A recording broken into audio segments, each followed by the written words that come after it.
All right, we're on a roll here. We're just gonna go straight from gatekeeping knowledge, which actually trends straight into growth philosophy very well. Okay, what is my philosophy on growth? One of the biggest things that I look for in growth as far as my company and the people in the company is sustainability. And it's not your traditional restaurant sustainability, which is like farm to table. We don't waste water. We recycle. We're ecological and stuff like that. That's a different type of sustainability. I'm talking about long-term sustainability of the people, because the people are the most important things that keep the business running and growing. Because I cannot run one restaurant myself. I cannot run 10 restaurants myself. I cannot run 100 restaurants myself. If you have enough good and talented people, any of that is possible. You can have money, you can have you can own the whole building, you can own a seafood purveyor, you can own all the ingredients. All of that stuff doesn't matter if you do not have any people. People are the things that keep the restaurants and the restaurant business running. That's why, in my opinion, they are the most important cog in the wheel, or the cog in the machine that is a restaurant. Just a standard restaurant, fast food, whatever, anything, fine dining. People are the most important things. So, what is my growth philosophy? I said sustainability. Sustainability of what? Sustainability of the staff, the people. Sustainability of growth.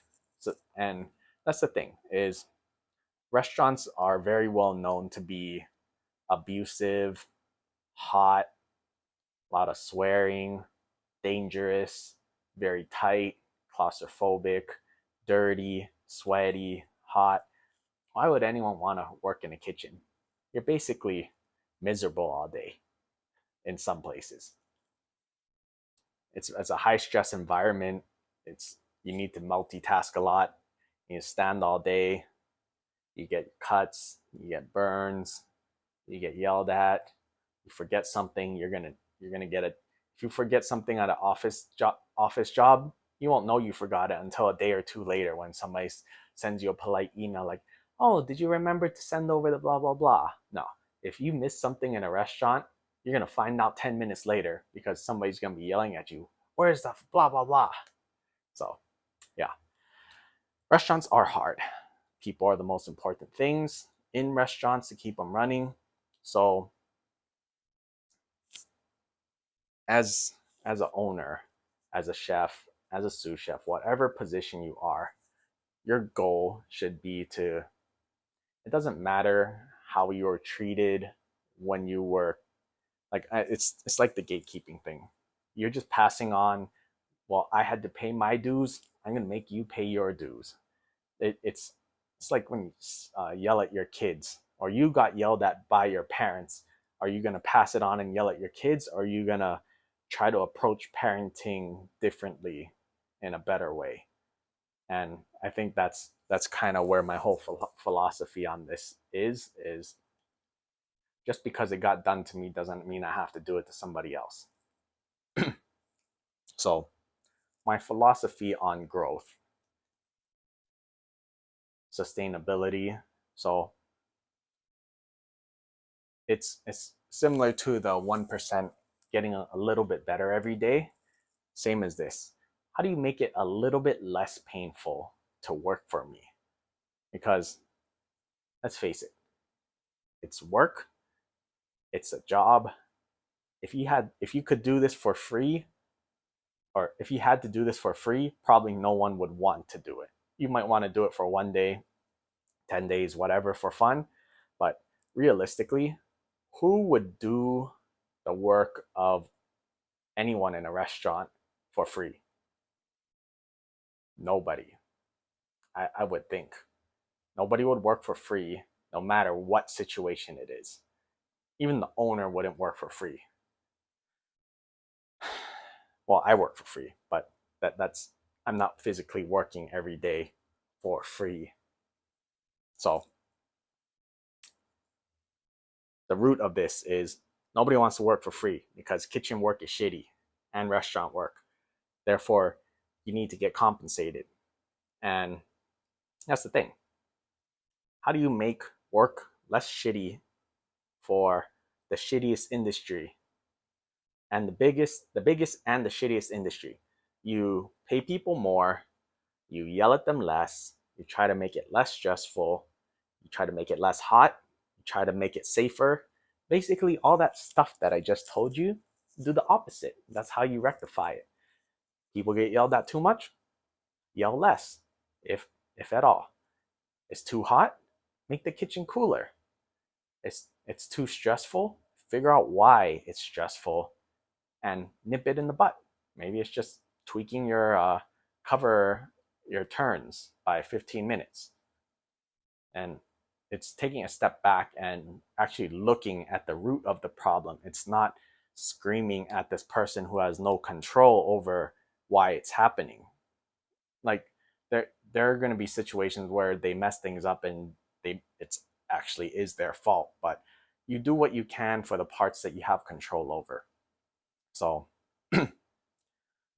just try to make work a little bit less shitty.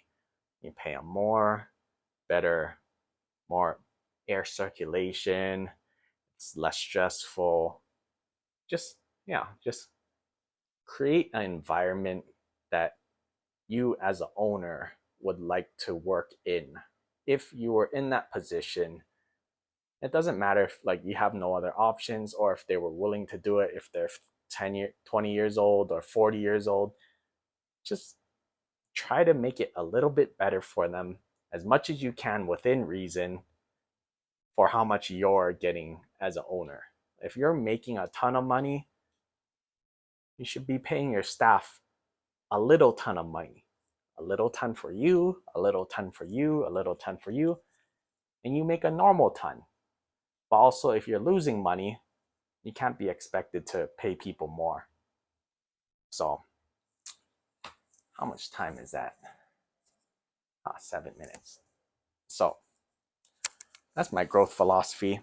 It needs to be sustainable in all aspects, but the main thing is sustainable for the staff, because when I hire with the intention of every single person that works for me, I can see in the future that they still work for me.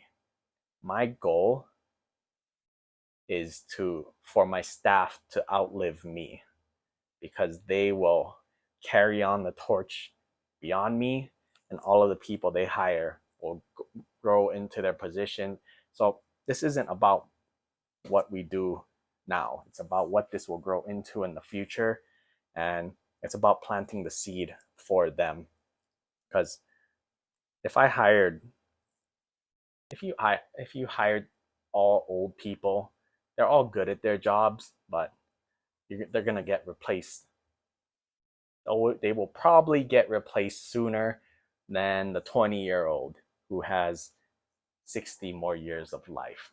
So that's the thing, is people, if they work for you for a long time, they know what you want. They're good at you trust them more, and it's a better relationship when if you hire somebody and they work with you for 20, 30, 40 years. It's just a better relationship than turning and burning all these people like every 2 years. It's just like you meet more people, but do you really care about them, and do they really care about you? I don't think so. So that's why whenever we hire people, we always we don't hire for today.